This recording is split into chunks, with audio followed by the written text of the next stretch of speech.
In ancient Greece, Limos, also known as Roman Fames, was a god of starvation, hunger, and famine. Unlike Demeter, the goddess of grain and harvest, Limos was despised and opposed by many. According to Ovid's writings, the two could never meet due to their opposing nature. Limos was the sad goddess or god of the worst kind of poverty, the poverty of food. Despite her reputation, Limos was both feared and respected for her undeniable power to bring about famine and starvation. In addition, because of her close relationship with other gods, she was often consulted to prevent or remove famines. Interestingly, there is evidence that suggests the Greeks worshipped Limos on occasion. They would make offerings to and call upon the goddess to prevent hunger and starvation in their lands. In fact, they even included Limos on one of the many altars dedicated to the gods of Mount Olympus. The god of wealth and rich harvests, Plutus, was a direct opposition to Limos, and their constant struggle and battle drove the Greek people to pray to Plutus, hoping for a good harvest season and plenty of food to sustain them.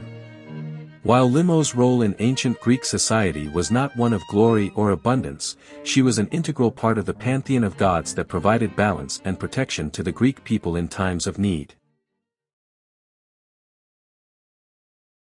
Once upon a time, there was a goddess named Limos, who was known as the goddess of starvation.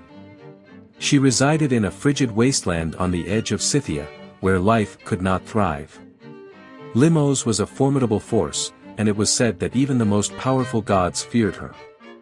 One day, Demeter, the goddess of agriculture, became enraged by King Erysichthon of Thessaly, who had recklessly destroyed a grove sacred to her. Demeter called upon an Oread nymph to deliver a curse to Erysichthon. The curse was bestowed upon him by Limos, who had been commanded by Demeter to bring an insatiable hunger upon the king. Limos entered Erysichthon's room in the dark of night, and, with a single touch, she engulfs him in her arms. She fills his mouth, throat, and lungs with herself, leaving his veins hollow and craving emptiness in their place. From that moment on, Erysichthon's hunger knew no bounds, and he consumed everything in sight, including his own flesh and blood. Despite the king's attempts to satiate his hunger, it only grew stronger. Eventually, Erysichthon perished, consumed by his unquenchable desire for food. Limos had proven her power once again, and her legend lived on for generations to come. Do you want to explore more Greek mythology stories?